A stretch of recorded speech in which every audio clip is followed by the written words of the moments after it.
এক বৃদ্ধা মায়ের 3টি কথা আপনার সব দুঃখকেই দূর করে দেবে। বন্ধুরা, এই 3টি কথা যদি ভালো করে বুঝে নিতে পারেন তাহলে আমি কথা দিচ্ছি আপনার জীবনের সব দুঃখ সমাপ্ত হয়ে যাবে। বন্ধুরা, কোনো এক দেশের রাজা খুবই অহংকারী, চরিত্রহীন আর নির্দয়ী ছিল।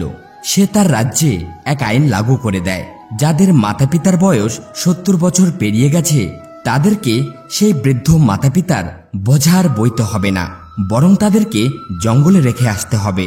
যতটা সময় তুমি তোমার বৃদ্ধ মাতা পিতার পিছনে সেবা করতে ব্যয় করবে ততটা সময় তুমি ধন উপার্জনে ব্যয় করো, যার ফলে তোমার আর্থিক অবস্থা মজবুত হবে, সাথেই দেশের উন্নতিও হবে। বৃদ্ধ মাতা পিতা একদিন তো মারাই যাবে, একটু আগে মারা গেলে ক্ষতি কি? আর যে ব্যক্তি আমার কথার অমান্য করবে তাকে মৃত্যুদণ্ড দেওয়া হবে। বন্ধুরা, রাজার আদেশ অনুযায়ী প্রজারা খুবই ভয়ভীত হয়ে 70 বছরের উপর বৃদ্ধ হওয়া মাতা পিতাকে জঙ্গলে রেখে আসে।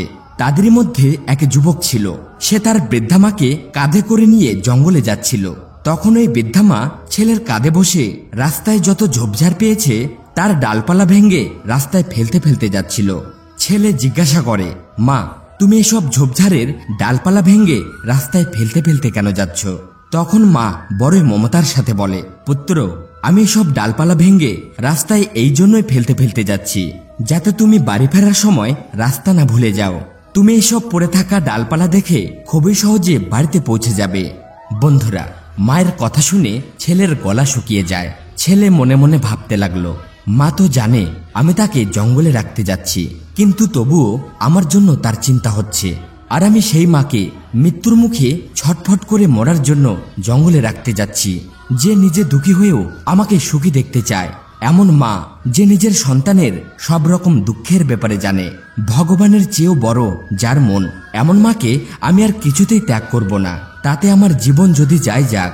ধন্য হয় মা, বাস্তবে তার সন্তানের রক্ষা কবচ। এরপর ওই যুবক তার বৃদ্ধা মাকে জঙ্গলে রেখে আসার বদলে বাড়িতে ফিরে নিয়ে আসে, আর বাড়িতে এনে আঙিনায় একটি গর্ত খুঁড়ে সেখানে গুফা বানিয়ে মাকে লুকিয়ে রাখে, যাতে এই ব্যাপারে কেউ না জানতে পারে। এখন সে প্রতিদিন সেই গুফার ভিতরে গিয়ে মাকে জল খাবার দেয়, প্রতিদিন মায়ের সেবা করে, আর এইভাবে রাজাকে ফাঁকি দিয়ে সে তার মায়ের সেবা করছিল। বন্ধুরা, একবার অন্য এক দেশের রাজা সেই দেশে আক্রমণ করে দেয়। তখন ওই আক্রমণী রাজা এই দেশের রাজাকে বন্দি করে আর নিজেই এই দেশের রাজা হয়ে রাজ করতে লাগে।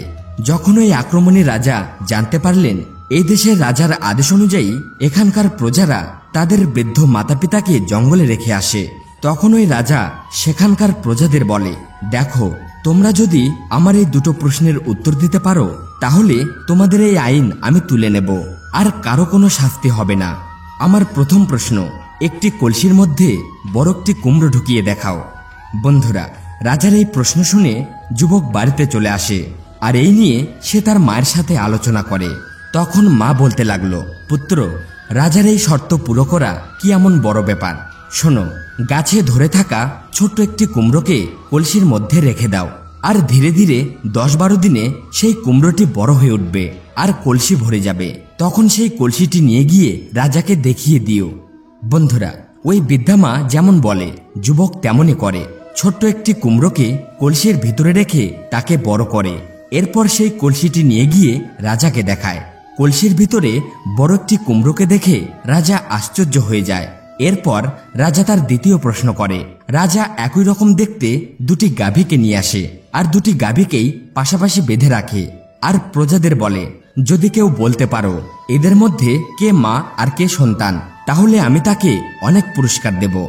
বন্ধুরা, রাজার এই দ্বিতীয় প্রশ্ন শুনে যুবক তার মাকে গিয়ে বলে। তখন মা বলে, পুত্র, দুটি গাভীর যখন খিদে পাবে তখন তুমি তাদেরকে ঘাস খেতে দেবে। যে গাভীটি মা হবে সে ঘাস ততক্ষণ ধরে খাবে না যতক্ষণ না পর্যন্ত তার সন্তান ঘাস খাবে। পৃথিবীর সমস্ত মা তার সন্তানকে খাওয়ানোর পরেই সে খায়, সে মানুষই হোক বা কোনো পশু পাখি। এই তো মায়ের বিশেষত্ব। যদি খাবার কম থাকে তাহলে সে নিজেই না খেয়ে থাকবে, কিন্তু তার সন্তানকে না খেয়ে রাখবে না। সন্তান তৃপ্ত হলে মা নিজেই তৃপ্ত হয়ে যায়। বন্ধুরা, এরপর ওই যুবক রাজার কাছে যায়, এসে দুটি গাভীর সামনে ঘাস রেখে দেয়। ওই দুটি গাভীর মধ্যে যে গাভীটি প্রথমে ঘাস খেতে লাগলো তা দেখে যুবক রাজাকে বলে, মহারাজ, এই গাভীটি সন্তান হয়, আর যে ঘাস খাচ্ছে না সেই গাভীটি মা হয়। উত্তর সঠিক পেয়ে রাজা খুবই খুশি হয়ে যায়। রাজা যুবককে বলে, তুমি এই দুটি প্রশ্নের উত্তর কিভাবে জানলে? তখন যুবক বলে, মহারাজ, যদি আপনি আমাকে জীবন দান দেন তাহলে আমি সব সত্য বলবো। তখন রাজা বলে, আমি তোমাকে জীবন দান দিলাম, বলো। তখন যুবক বলে, হে মহারাজ, রাজার আদেশ আমি অমান্য করে আমি আমার বৃদ্ধামাকে জঙ্গলে রেখে আসিনি, বরং আমি তাকে বাড়ির আঙিনায় মাটি খুঁড়ে গুফা বানিয়ে সেখানে লুকিয়ে রেখেছি। আমার সেই মা আপনার এই দুটো প্রশ্নেরই উত্তর দিয়েছেন। বৃদ্ধা মায়ের বুদ্ধিমত্তা দেখে রাজা ভাবতে লাগলেন, মানুষের মহত্ব বৃদ্ধ হওয়ার পরেও একটুও কমে না, বরং কোথাও না কোথাও সে আরও বেশি দরকারি প্রমাণিত হয়। আর আমি সবাইকে নিবেদন করে বলতে চাই, বিশেষ করে যারা বৃদ্ধ হয়েছেন কিংবা যারা বৃদ্ধ হবেন, আপনারা আপনাদের বিশেষ কিছু গুণ নিজের মধ্যে সঞ্চিত করে রাখুন, যাতে আপনার পরিবারের আপনার দরকার পড়তেই থাকে। তবে আপনার পরিবার আপনাকে মৃত্যু পর্যন্ত সম্মান করবে। এই পৃথিবীটা বড়ই স্বার্থপর। এখানে যতক্ষণ আপনার থেকে কোনো লাভ দেখা যাবে না ততক্ষণ আপনাকে কেউ দাম দেবে না। তাই মানুষকে উচিত সে নিজের বিদ্যায়, নিজের জ্ঞানে, নিজের বুদ্ধি দিয়ে, নিজের কর্ম দিয়ে নিজেকে এতটাই মূল্যবান করে তুলুন যাতে বৃদ্ধ অবস্থায় পৌঁছাতে পৌঁছাতে তার দাম একটুও না কমে। তবেই বৃদ্ধ হবার পরেও মানুষ আপনাকে মূল্য দিতেই থাকবে। আপনারা হয়তো দেখে থাকবেন, এমনও অনেক মানুষ রয়েছেন যারা নিজের বৃদ্ধকালের জন্য আগে থেকে ব্যাংক ব্যালেন্স জমা করে রাখেন। সেই টাকাই পরে তাদের ওষুধপাতিতে অনেক কাজে আসে এবং তার পরিবারও সেই টাকার লোভে তাদেরকে দেখাশোনা করে। বলা হয়, মানুষকে তার খারাপ সময়ের জন্য কিছু না কিছু মূল্যবান বস্তু নিজের কাছে অবশ্যই রাখা উচিত, যাতে খারাপ সময়ে তা আপনার কাজে আসে, যাতে আপনার কষ্ট তা দিয়ে কিছুটা কমে। বন্ধুরা, যে সন্তান ভালো হয়, যে নিজের বৃদ্ধ মাতা পিতার মহত্বকে বোঝে, সে তো বিনা কোনো লোভ লালসা ছাড়াই তার বৃদ্ধ মাতা পিতার সেবা করে। কিন্তু যে খারাপ হয়, যে সন্তান কুলাঙ্গার হয়, সে বিনা কোনো লোভ লালসা ছাড়া নিজের মাতা পিতা, দাদু দিদা কিংবা ভাইয়ের সাথে শত্রুদের মতো আচরণ করে। এমন কুলাঙ্গার সন্তানদের জন্যই আজকাল এমন ঘটনা ঘটতে দেখা যায়। তারা তাদের বৃদ্ধ মাতা পিতাকে একা ফেলে চলে যায় কিংবা তাদেরকে বাড়ি থেকে বের করেও দেওয়া হয়। কলিযুগের এমন অনেক ছেলে কোটিপতি হওয়া সত্ত্বেও নিজের বৃদ্ধ মাতা পিতার মুখে দুবেলা দুমুঠো খাবার তুলে দিতে পারে না, কিংবা তাদেরকে বৃদ্ধাশ্রমে অনাথের মতো ফেলে রেখে আসে। এমন দুষ্টু সন্তানদেরকে ধিক্কার জানাই, যে নিজের জন্মদাতার সাহারা হতে পারে না। এমন মানুষ পৃথিবীতে শুধুমাত্র তার মায়ের গর্ভে মাকে কষ্ট দেবার জন্যই এই পৃথিবীতে বোঝা হয়ে আসে।